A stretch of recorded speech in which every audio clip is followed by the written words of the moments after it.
Cut out the jibber jabber. Don't be babbling like a fool. Say what you got to say. That's all. Then shut your dang pie hole. Hey everyone, welcome back to the Prepared Mind channel. One second there. There we go. The Prepared Mind channel. Welcome to Studio B. Welcome back if you're on the preparedmind.club or subscribestar.com, where you have paid a $2 premium. So Monday through Friday, you get to come and talk to me live. Every day, Monday through Friday, live, and put in your questions. So do that right now. Get your question down below. Jolene will pull them. Right? I do my monologue, then you guys come in, and we do a Q&A about what is happening around the world, in our country, in our own towns.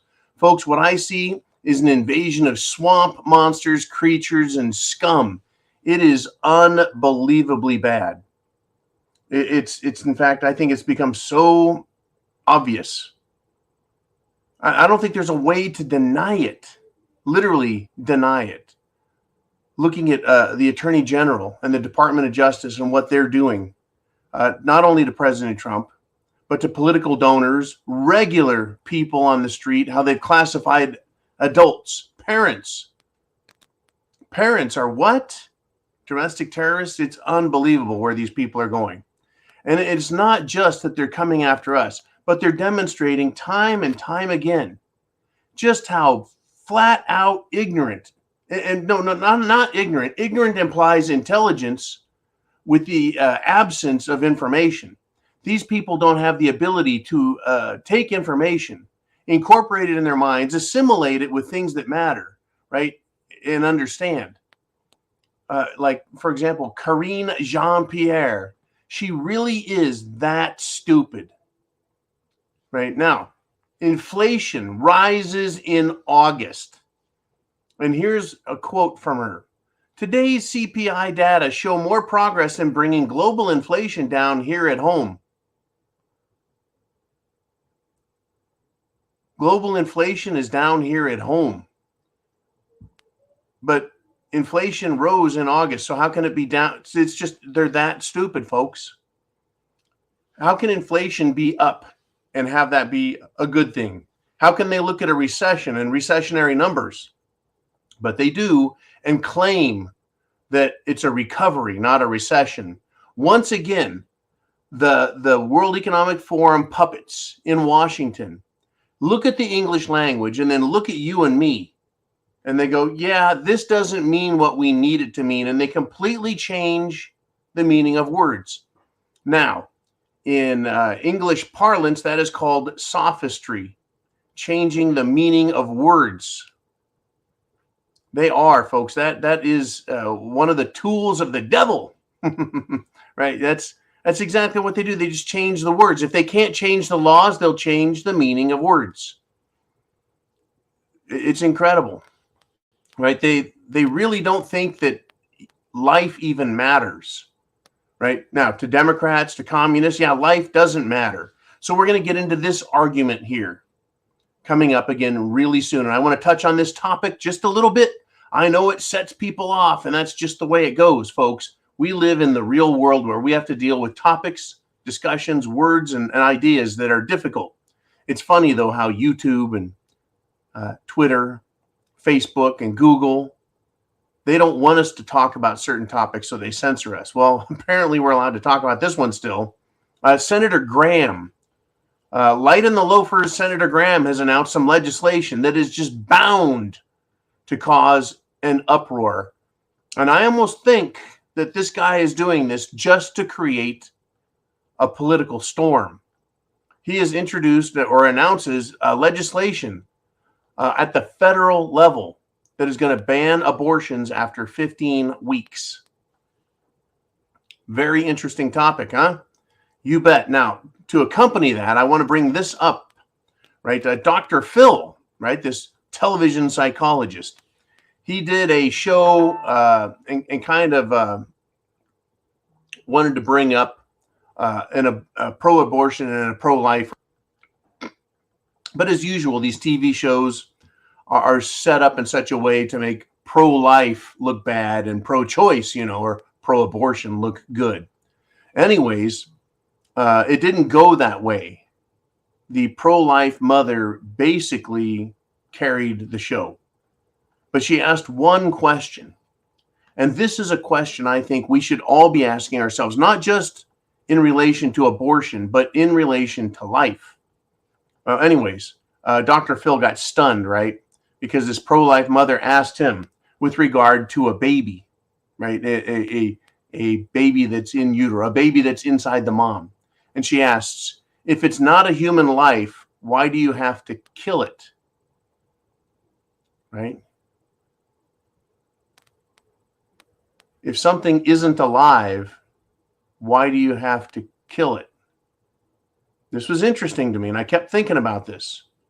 You kill things that are alive. So in order for an abortion to be successful, they have to kill the baby or the tissue. They like to say it's tissue, but that too has to be killed. I've heard so many stories about babies that were aborted that were still alive. And I don't want to talk about it any more than that because it breaks my heart. But this topic is going to create another storm, folks, just before the election. And you can bet your ass the monsters on the Democrat side are going to continue to pretend like they're not killing anything and demand that it's a right to be able to kill. Unbelievable. And it's, I mean, where do we go? Let's just switch gears a little bit here, right? This world can't seem to make a distinction between reality and fantasy, between the law and the illegal. The NBA, National Basketball Association, it is fantasy land. It is a game. Well, they have suspended the league, the Phoenix Suns owner. Now, how do you suspend someone? How do you suspend someone as the owner? It's not like he goes out on the court and plays. He's the owner, but they've suspended him. You can suspend ownership. Anyways, and they fined him $10 million. So the league can suspend and fine an owner? Because a probe found that he used racial slurs and made sexist comments to female employees. I have a funny feeling that if you were in the locker room after any NBA game, you're going to hear racial slurs. I bet if you check the music selection of NBA players and fans, you will hear racial slurs. And additionally, listening to this music, you're going to hear a lot of sexist comments, right? I mean, this was a big deal. I don't know what last year, what was it? The Wet Pussy song that was sang by the female rap artist and any other number of rap songs that have an incredible amount of, shall we say, sexual licentiousness described. And if that's not enough, all you have to do is take a drive on a Saturday night in Atlanta or Chicago or Baltimore, and you can go watch a variety of city folk twerking in public in the most grotesque manner, sometimes on the windshields of police cars. But they need to suspend the Phoenix Suns owner because they found a probe. That in itself sounds rather sexual, don't you think?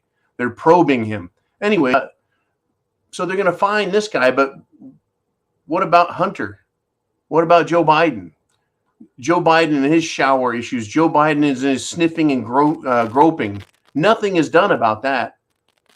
Hunter and his drugs, crack, cocaine, weed, hookers, blow. I mean, good God. The law doesn't apply to them, but a basketball fantasy league thing has real consequences if they decide they want to fine you. What a bunch of shit.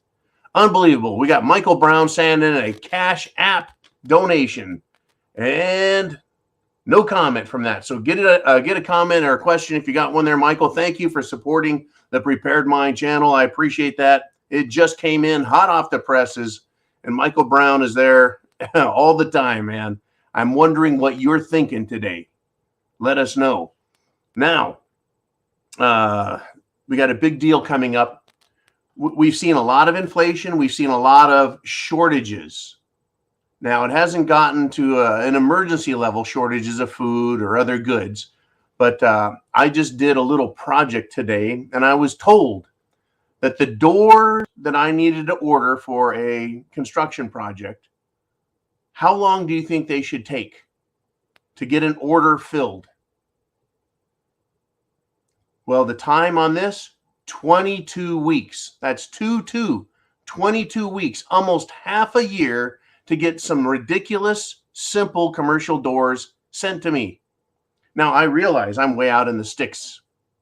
I realize that I'm way out in the swamps and the jungle, right? I realize that, but still, cars drive here all the time. Trains go by on train tracks all the time. Why is it going to take 22 weeks to get some doors? Well, we're going to have more problems just like this, folks, right? The freight railroads are preparing for their strike. And I want you to understand the cost of this. Every day, the estimate is this strike is going to cost Americans $2 billion. The economy is going to be hammered by these people. This is what unions do. And what are unions, folks? Unions are socialist organizations, right? Everybody needs to get paid better.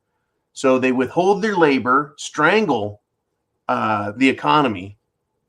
Well, here we go again, right? They're trying to get their big fat juicy raise at the expense of everyone else.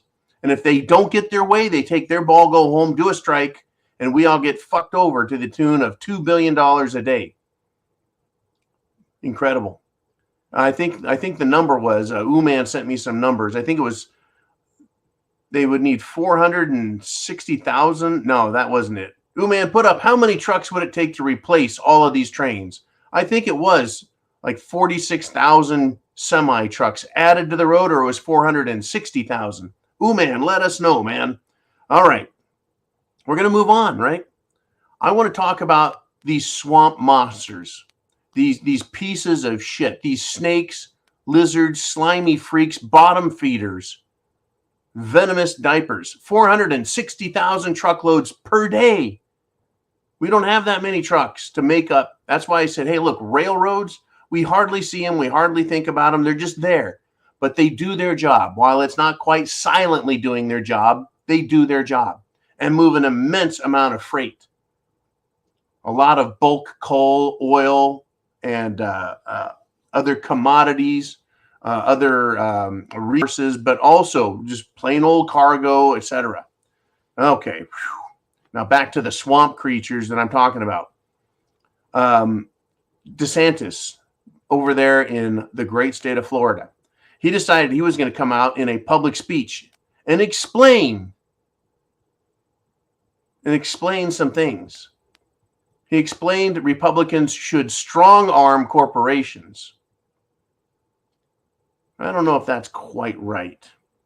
I don't know, like that title didn't sound quite right. What's going on here? There's a trick going on here. Here's what he said. He said Republicans are approaching big business all wrong. This is the correct headline, folks. And it comes from businessinsider.com. He says, quote, corporatism is not the same as free enterprise or a free market. Corporatism is not the same. That's what Governor DeSantis said. Well, what does that mean? It means the Democrats and the Republicans in Washington, D.C. are not doing this right. They're not doing this right. corporatism is crony capitalism. It's not free market economy. And the globalists know now that DeSantis knows all about them. I believe DeSantis can never be a president, folks, in this country without a liberation fully of DC, of all of these swamp scum, because all of them up there have their hand out. They want money, put money in their hand, and then allow corporations to do whatever they want. Ask anybody, folks, how this is working. Corporatism, folks, another nice way of putting this. Let me change one word in Governor DeSantis's quote here. Instead of saying corporatism is not the same as free enterprise, let me substitute a word. Fascism is not the same as free enterprise. Now, in fascism, corporations make massive amounts of money and they control government decisions and benefit from it. And they put in the palm of politicians all kinds of money. Well, today, corporatism does the exact same thing as fascism. The only distinction is our country isn't a full-on socialist authoritarian nation, but they are practicing at the highest levels fascist programs, fascist policy, right? They pay the money to the government people, bureaucrats as well, folks. Don't think they're not getting their payout. They pay to play, and the government plays with them and gives them big, juicy contracts, turns a blind eye when they break the law.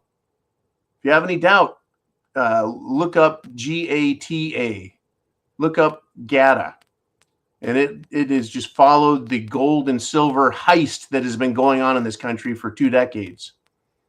Right? The FTC and the CFTC, right? How about the SEC and all the stock market crap that goes on? They're making billions, folks, every day off of our backs. They screw over people, grandma's retirement, etc. It's a mess, right? Now, while we're talking about DC and all the swamp scum up there, how about this, right? The Twitter or former Twitter security chief was in DC speaking to Congress, right? And this is what he said, right? He came out and told them, Twitter leadership, that is the people at the top, you know, like Zark Muckerberg, right, they're misleading the public. That's what he said, misleading the public. And they can track any user's location at any time. So what is Washington going to do about this? What is Washington going to do about the illegal censorship that goes on? Right? And, you know, if they were going to censor political speech, then you have to censor all of it. If you're going to allow some speech, then you have to allow all of it. You can't, pick and choose what is and isn't information that's worth sharing. And that's the problem with censorship, is this what they're doing. And that's why I believe it's illegal, because it's prejudicial and it's looked at with a lens, right? It's a lens that only wants to see socialist ideas on the internet. So yeah, this Twitter leadership, well, they can track, Twitter can track any user's location at any time. So there's a theme song for this. What's the right theme song? It always feels like somebody's watching me.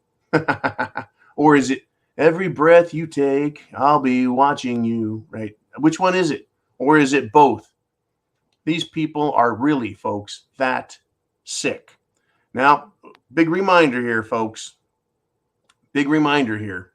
I need all of you who have a question, get them into Jolene so she can get them to me for the second half of the show. You guys bring up awesome perspective, points of view, and I want to know what it is you're thinking and seeing out there. Because I'm sure I miss stuff, and oftentimes I do. That's why I lean on you guys, and we are a community of thinkers who come together, help each other. Government's not going to help you. Corporations aren't going to help you. Don't count on doctors helping you. Don't think a college is going to help you. Lawyers, it's rare to find a decent lawyer. Thank you, Jolene. Now, a little quick reminder here. New Zealand's horse-faced prime minister, authoritarian socialist scum. Her name, by the way, is Jacinda Ardern. She has dropped mask and cerveza bug vaccine mandates. She's been terrorizing her country for 2 years plus. And then just like that, I guess we're not going to push that story anymore. How many lives has she ruined? Right? She was threatening to ruin people's lives forever. And do you remember, folks? Do you remember that those couple of guys who were transporting Kentucky Fried Chicken in the trunk of their car, trying to get food, right, to their families, driving through the country, stopped by police, arrested for having contraband chicken? Unbelievable, right? I don't know why they're allowed to stay in office. They should be hauled out and criminally charged, because it's not just that they violated people's rights. It's not just that they were wrong about everything they said and that they, the government, misled everybody saying, oh yeah, masks help. Oh yeah, it's safe and effective. They've lied the whole way. Unbelievable. Now this was also important. And I'm going to approach this. And I want you to think about how we approach this story. This is a Yahoo News story. And says Russia is suffering a stunning defeat in Kharkiv, Ukraine. They're just getting their asses kicked. Now, I want to say this. Mainstream media, Democrat politicians, European politicians, they all say Russia lies. Am I correct? Russia lies. Russia can't be trusted. Russia's full of crap. Russia evil. Russia bad. Right? That's what the mainstream media, the Pentagon, President, and that's what they all say. Russia lies. Russians are bad. Can't trust Russians. Well, that is the World Economic Forum socialist view. For argument's sake, Russia lies. So Russia is calling their pullout of Kharkiv. They're just retreating. They're calling it a regrouping operation. NATO's ecstatic about this, right? But wait a minute, Russia lies. If Russia lies, then it's not a regrouping operation. It's something else entirely. And my guess is that it's a strategic pullback to draw in, and guess who is taking credit for taking back these villages? It is the Nazi Azov battalion of the Ukraine military. Remember, folks, it was Putin who said that he was going to denazify Ukraine. So the very people he wants to eliminate think that they're moving in and taking back territory. My guess is this regrouping operation is actually a strategic pullback to draw in the Ukraine Nazis and then wipe them out. I don't know for sure if that's the case, folks. I don't know, but it's certainly interesting. So let's see if I'm right. Stand by for confirmation over the next week, and we'll see if the press is going to tell us anything about what's happening. If they, Putin is not an idiot, folks. The Russian generals are not idiots. The people in Ukraine, and by people, I don't mean the people, I mean the leadership. You know, like Zelensky. Yeah. There's a problem there, isn't it? Idiots. Yep. Now, not only is the Nazi Azov battalion there leading the Kharkiv offensive, but also former Blackwater group is in there, meaning American mercenary groups. Interesting stuff, huh? Interesting stuff. The Western politicians appear to be wrong all the time. The medical doctors have appeared to be wrong all the time. Well, guess what? Who else is wrong? These climate alarmists, these environmentalist fruitcakes who are pushing the world into this no carbon bad, get rid of oil and coal and natural gas. We can't have that stuff. Evil, evil. Well, they were telling us how this is going to be a horrifying hurricane season. Well, guess what? We are now at the peak the peak of the hurricane season. And guess what? There are no hurricanes. They're wrong, folks. They're always wrong. Why do we listen to them? Unbelievable. It truly is, folks. It's true. And for the good people of New Zealand, I hope they can all go out and get Kentucky Fried Chicken and enjoy eating it without wearing a mask or having to pull out an identification card saying that they've taken some toxic substance and jammed it in their body. Just incredible. Absolutely incredible.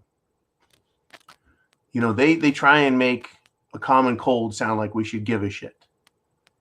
They try and make the leader of the most corrupt country on the planet into some sort of hero, some sort of savior. But for regular people here in the United States of America, we're facing incredible difficulties, right? While these goons in Washington, in the FBI, in the IRS, in the Department of Justice, all of these federal goons are just smarming around up there, neck deep in slop, while people out in this country are getting a raw deal. And I saw this story and I wanted to bring it to everyone's attention, right? There's people that live in the border states, Texas, New Mexico, Arizona, California. And a lot of those areas, or most of them, folks, that's the desert you see in old Western movies. All right, it's not lush green fields. It's hard work. And you've got ranchers out there, folks.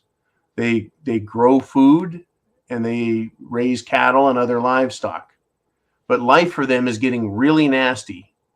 Those people, folks, are being overrun by illegals. While Beetlejuice and Mayor Bowser of D.C. complain that they have a state of emergency because a couple of buses of illegals show up.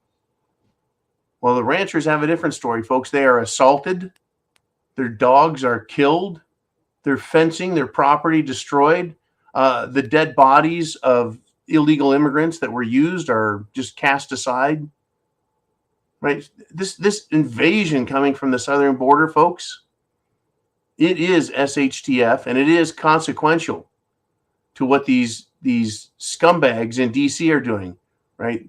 D.C. has been invaded by criminal scum. And so I guess it would make sense that they would allow criminal scum to come across the southern border. Right? They're bringing fentanyl with them and other drugs.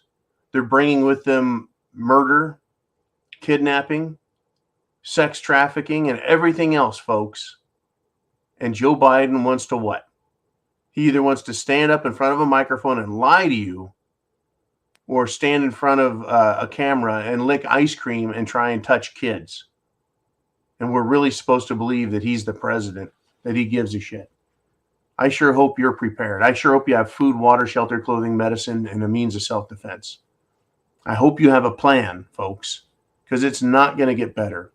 All these people in D.C. are doing is enriching themselves at our expense. And if you try and oppose them and you try and support President Trump or some other politician, guess what? They can show up at your door, the FBI. Or maybe you'll get a letter in the mail from the IRS accusing you of not paying the proper amount of taxes. Yeah, it's that kind of world, folks.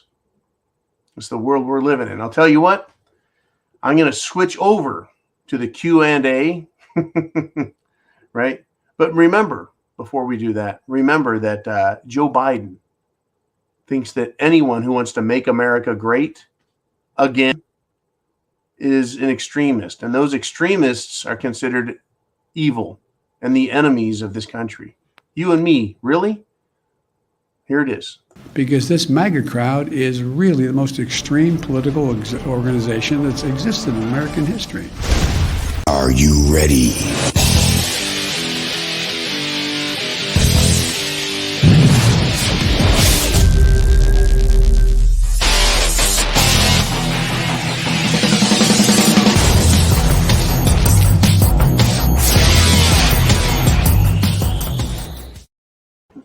Unbelievable.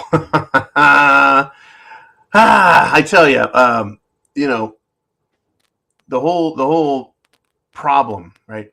Now, in Bakersfield, California, at a middle school, a student brought fentanyl onto campus. Apparently, a school staff member was dealing with some disciplinary issues and searched him and found this stuff and accidentally was killed, overdosed from exposure. Folks, that's known as death by St. George Floyd's disease, right? St. George Floyd became the martyr and poster boy for racial Marxism in America, right? And it's incredible that Derek Chauvin, was treated the way he was, because once you review the video footage prior to him being outside the car, he was complaining of chest pains, not being able to breathe. It's incredible. I don't care what color you are. If you're that stupid, right, it might just be a good idea that you OD on fentanyl. Anyways,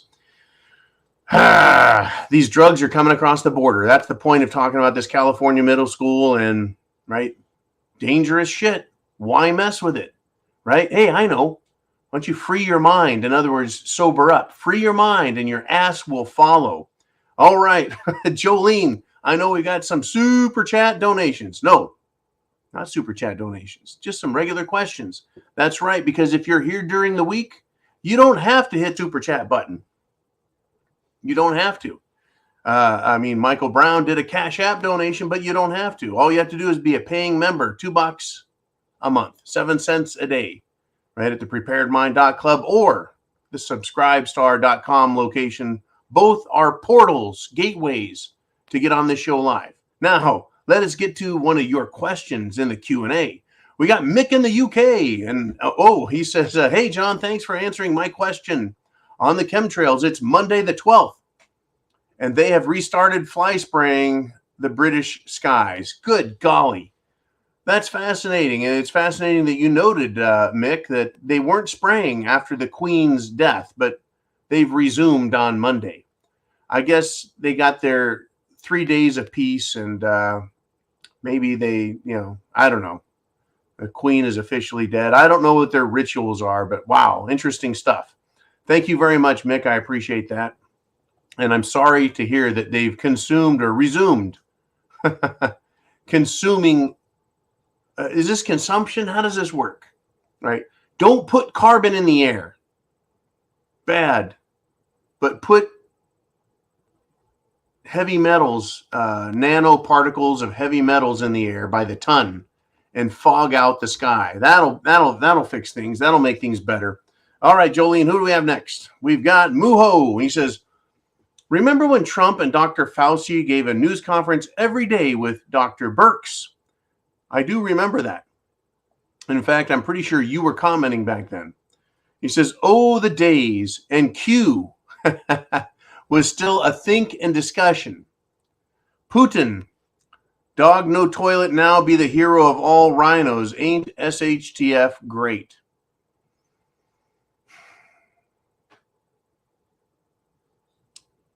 The Q people, are we supposed to still be going one and going all? I mean, there's so many problems with what's happened.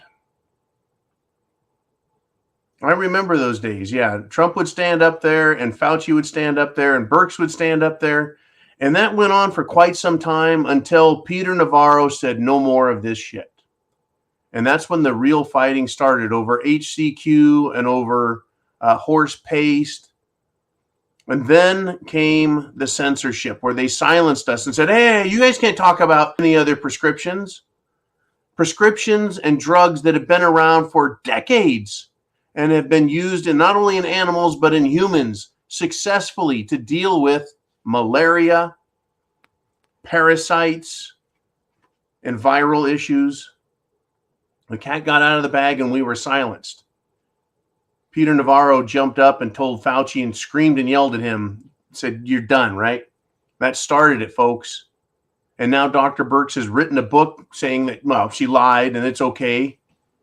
And then Dr. Fauci claims, well, he didn't really have any mandates and he didn't cause any irreparable damage.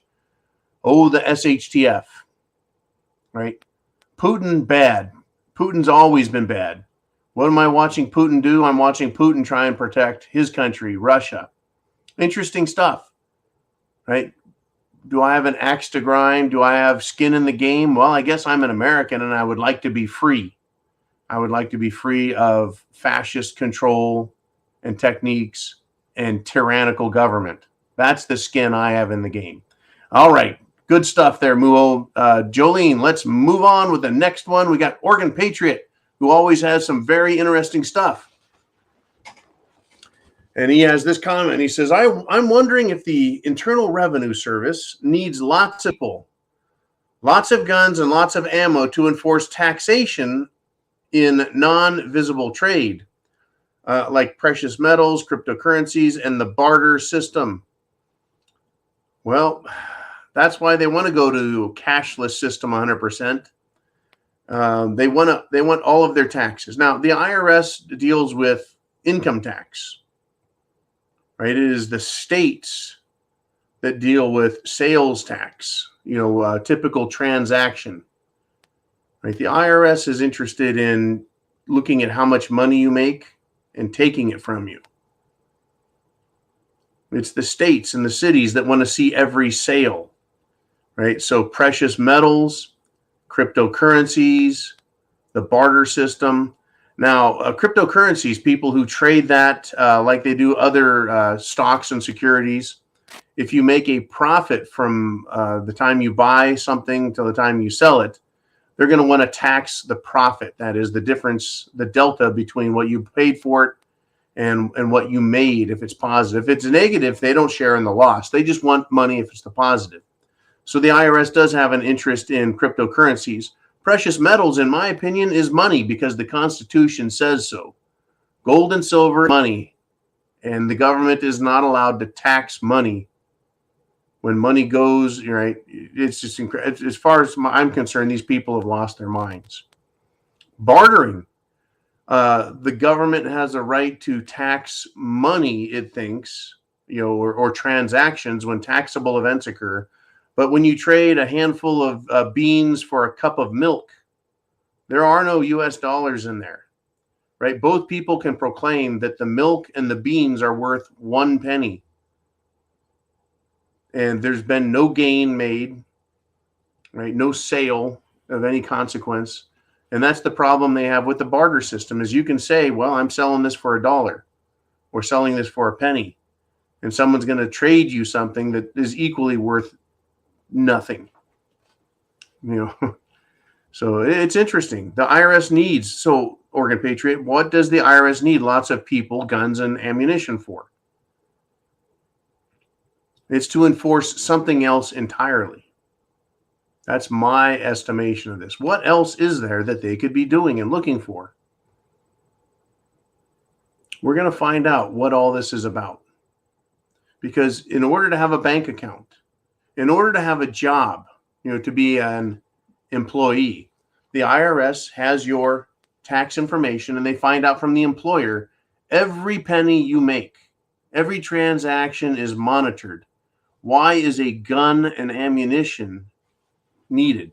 And if everything is filed now with the Internal Revenue Service through computers, why are more agents needed? Can't the computers themselves, right? Garbage in, garbage out. Can't the computers get how much you made, filed electronically, and compare that to your tax return? In fact, there shouldn't be a need for anyone to file a tax return. The IRS should take the information it gets about you. How much have you paid? How much did you make? And you've either put too much in or you need to put a little more in.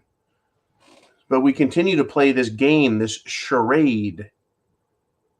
And it's a dangerous one, folks, because it's really not a constitutional game that they're playing. It's a, shall we say, super constitutional game they're playing. It's rather dangerous because they don't like the Second Amendment. They don't like the First Amendment. They don't like the Fourth and Fifth Amendments. They don't like the 10th Amendment. Right? They think the government is all powerful. And for the last, shall we say, 25 years and more, I've had my nose and my mind completely embroiled in this game of what government thinks it's doing. And it's incredible. Just in the last 25 years, the second half of the life I've lived so far, the government has continued to shock me, literally stun me with how much authority it claims it has and how much right it has. Government has no right, by the way. It only has authority. And it isn't self-prescribed authority. That authority comes from you and I, the people. The government can't just make shit up and have it be law. It has to go through the filter known as the Constitution, which protects this republic. But how much of that filtering have we seen? Not much, have we? We've just seen government running roughshod. Just throwing people in prison, taking their money, destroying their lives, and saying, fuck you, we don't care. All right, let's move on before I say something that's a little too rough. Kilo 1 checks in and says, hey, John, I have not seen any lately win the horse's ass award. So many candidates, so few awards handed out. Well, I would like to tell you that Karine Jean-Pierre wins today's horse's ass award for trying to state that the increase in inflation is evidence of a decrease in the inflation. But there are truly candidates out there that are just incomprehensibly stupid, and they're horses' asses. I mean, I could equally give it to the Prime Minister of New Zealand, who has ruined lives, fortunes, families, confiscated property, thrown people in jail, fined them for not wearing a mask and staying put where the government demands and staying locked down, and for not getting the Jim Jones juice when she demanded it. And now she just not going to worry about it anymore. I think that they've done enough damage, folks. I think they're satisfied with what they've done to the people. That's the only thing I can come up with, is they figure they've done enough damage and they can just sit back now and watch people rot from the inside out. It is scary as hell. And will you remember your political leader in your local environment? Will you remember who they are? The people in city council?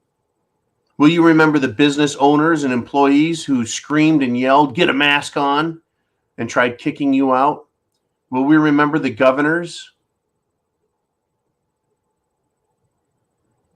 We should. We should remember all of these people, folks. Because, you know, the negative consequence, the just radical death that is on us. And it's on us. We're hearing about it. Now they're going to pretend like, oh, you don't have to do it. No, it was never that bad. I mean, Fauci himself can come out and say, oh, no, I never said that. Right? You just misinterpreted all the great things I was trying to say and do for you guys, right? It's this game that they play. With COVID, I mean, the things that we thought we knew in the beginning turned out as the months went by to not be the case, which really forced us to adapt and to change some of our policies and recommendations. That was interpreted by many as flip-flopping or not really knowing what's going on, when it really was the evolution of the science. Fuck you, Dr. Fauci. The evolution of the science means science is whatever he says it is. I mean, the temerity, the guts, the chutzpah, the fucking jerk to sit there in front of the whole world on TV and make those claims. Oh, the evolution of science. No. 1 + 1 is always 2. The sun comes up in the east, right? It doesn't change. Evolution of science. What a fucker. Okay, let's do this. Let's take another comment, question, statement, joke. And it is Michael Brown. Thank you again, Michael. He says, John, I'm in the IBEW. Should I quit and go non-union? That is the International Brotherhood of Electrical Workers, folks. That's a union. My son Lucas went to school to become a lineman, and he would have been part of the union, the International is it the IBEW, International Brotherhood of Electrical Workers? That the IBEW. I'm not going to tell you to quit and go non-union, Michael. Right? This is where the rubber meets the road. right? Unions have great pay. They've organized and told, well, in your case, electrical companies, utility companies, hey, look, these people are doing a job. They need to not worry about their pay. They need to get a good wage, all of these things, right? My problem is this concept of going on strike and fucking the country over, right? If the IBEW said, look, we're gonna stop doing our job. We're not going to fix down power lines. We're not going to, replace transformers. We're not going to do our jobs. We're not going to do new construction. We're not going to do anything until we get all the money we want. And there's a great argument there for, yeah, that's a great way to get fair wages, right? Go on strike. What if, Michael, let's just assume you make $100,000 a year for argument's sake. That seems like a fair wage. You're working for the IBEW or for a utility company as a union member, and you've got a dangerous job. You're working around really dangerous equipment, high voltage, etc. And so does $100,000 sound like a good paycheck for having a dangerous job? It requires specialized training, specialized clothing, specialized gear. It is very dangerous. Yeah, $100,000 sounds right. Not a problem there. Well, what if the IBEW went to the utility company and said, we've changed our mind. We want Michael to make $1 million. He should make $1 million a year. Everyone in the union should make $1 million a year. Now that seems unreasonable, right? And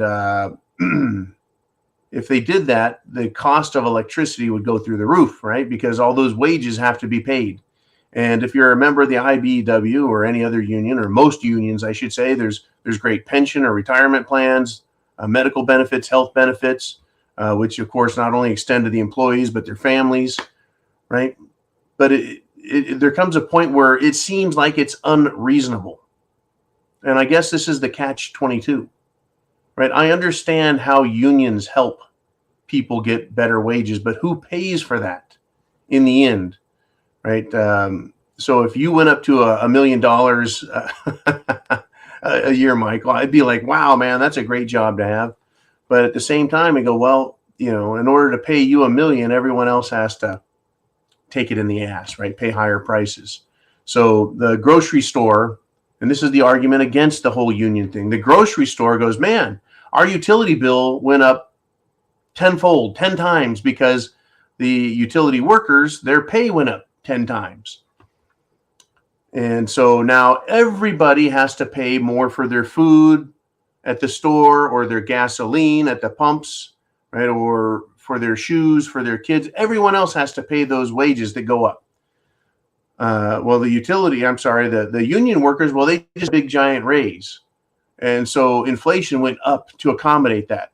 But non-union workers, which is to say everyone else, we don't get those kind of raises. We don't have the ability to go on strike. And so you go, well, if it was a level playing field and everyone could go on strike and raise their wages, then everything on the planet would go up and follow it, right? Inflation would follow, and that inflation would go up so quick it would eat up any raise that you got as a union worker. This is the problem with this game that's played. Right? The more the unions ask, the more everything costs, the more we all have to pay, right? It's a tough game. Am I going to tell you to quit? No. If I was a union worker making a lot of money, and folks, I know Republicans and conservatives and libertarians that are, union workers, right? Is there a better way to do business? The problem's systemic, in my opinion.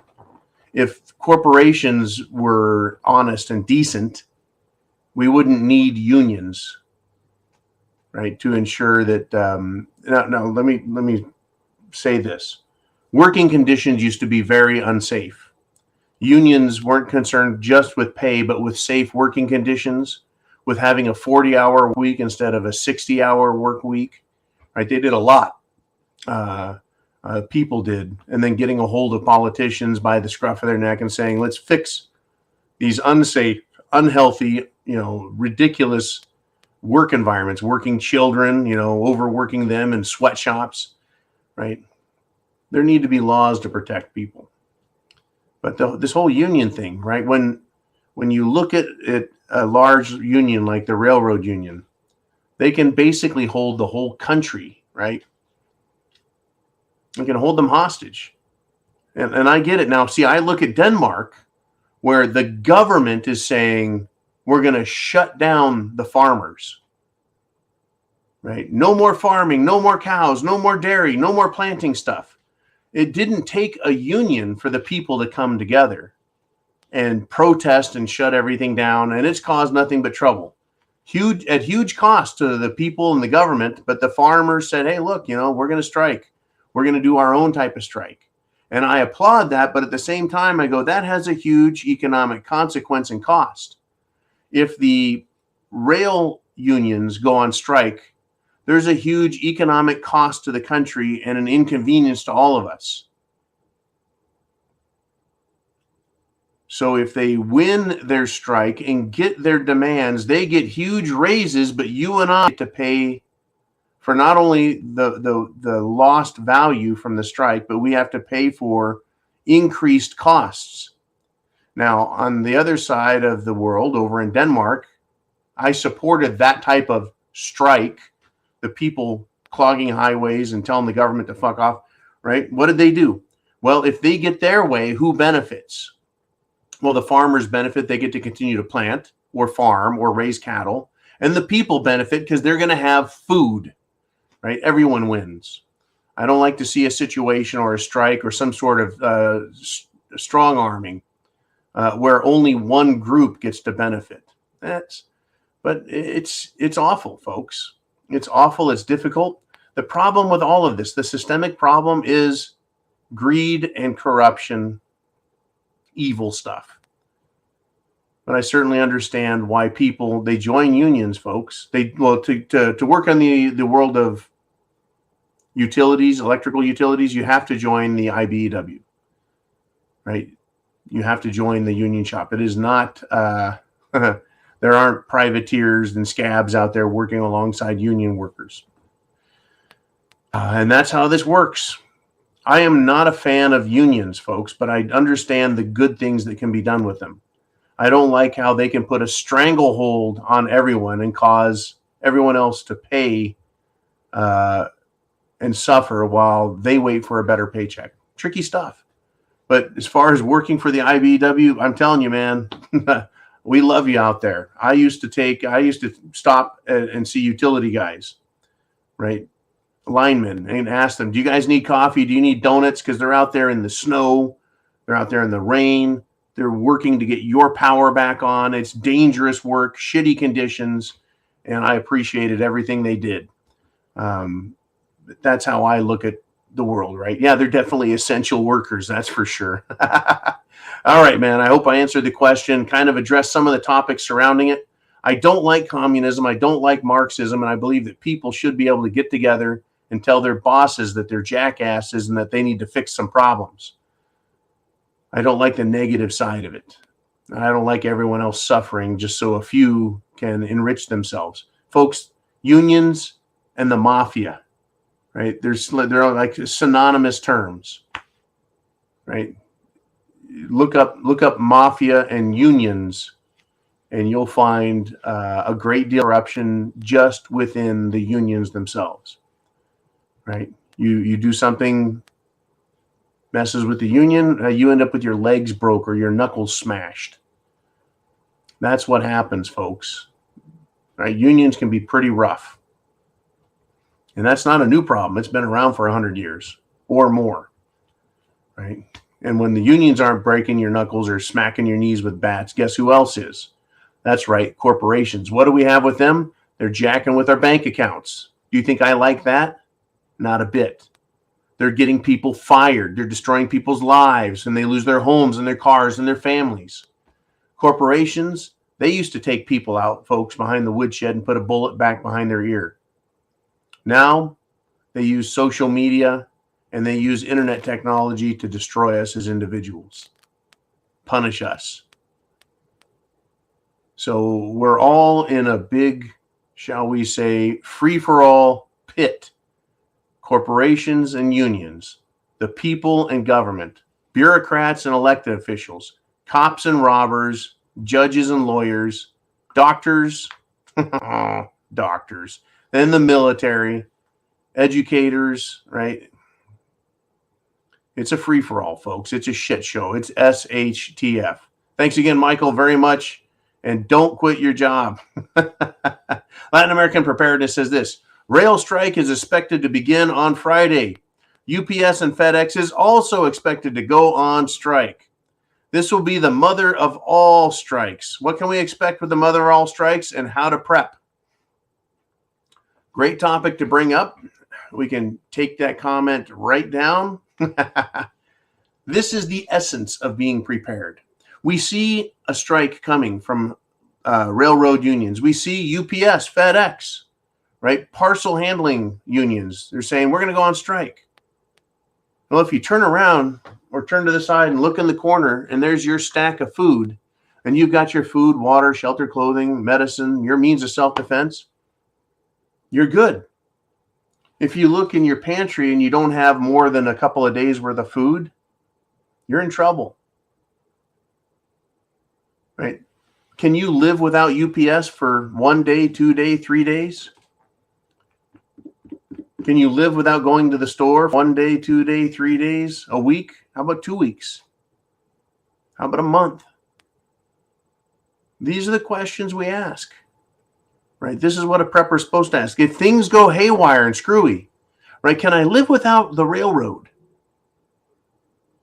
Probably, but in some way, things are going to get difficult for me because a lot of stuff comes by rail. Well, can I live without electricity? You know, we all know the question to that, folks. Probably 98, 99% of the country, 1 in 100 has a generator, solar panels, or some way to get electricity, right? Little wind turbine. Very small. We can't live without electricity. We need you, Michael. Stay at work.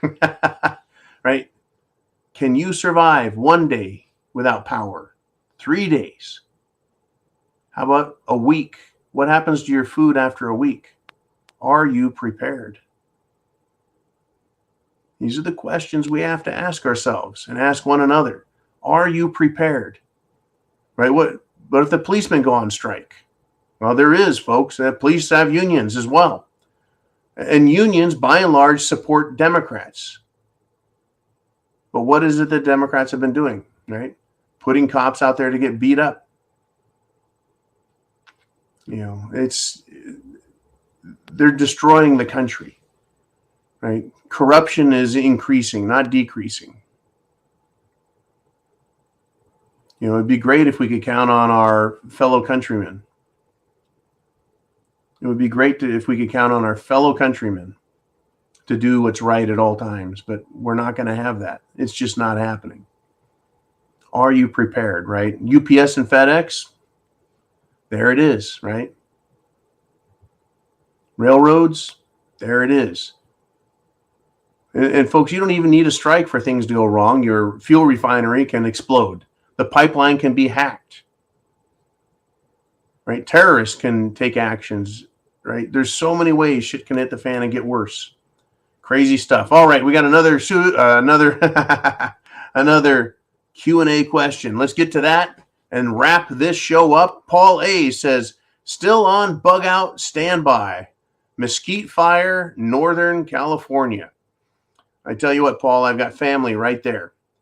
And a family of family who have been burned out. Right? Prepping and being prepared and having a bug out location and a plan to get you and your family out isn't just for World War III, invasion by Russia or China. Look at what we got here. California wildfire, just cooking California again. Well, in Kentucky, Tennessee, Missouri, Kansas, tornadoes. You have a bug out plan if tornadoes come? Do you have a bunker in plan for tornadoes? Right? There's so many different ways shit can hit the fan, right? Complete idiots rioting because well, whatever the excuse they need. Their football team won. Their basketball team lost, right? Someone got killed and they didn't like how it happened. Whatever the story is, shit can hit the fan very quickly. It doesn't have to just be, right, caused by the government, caused by war, caused by disease, famine, pestilence. Get prepared. Food, water, shelter, clothing, medicine, means of self-defense, and your plan. Right? God bless America. Let's get ready and in order for us to succeed, we all have to do the right thing. Prep to action. Get prepared. Get prepared. And once you've done that, once you're prepared, then you take action. Get active politically. Share what you believe. Share this internet address and get people locked in. Right? Prepping isn't stupid. It's not a joke. It doesn't have to be 24/7 way of life, but it sure should, right? Have a little bit to do with how you think and how you see the world. It is a dangerous place. Semper Fi, folks, means always faithful, and Godspeed to you. Thank you again for joining me. I'll see you, 0 dark 30. Until then, hasta la vista.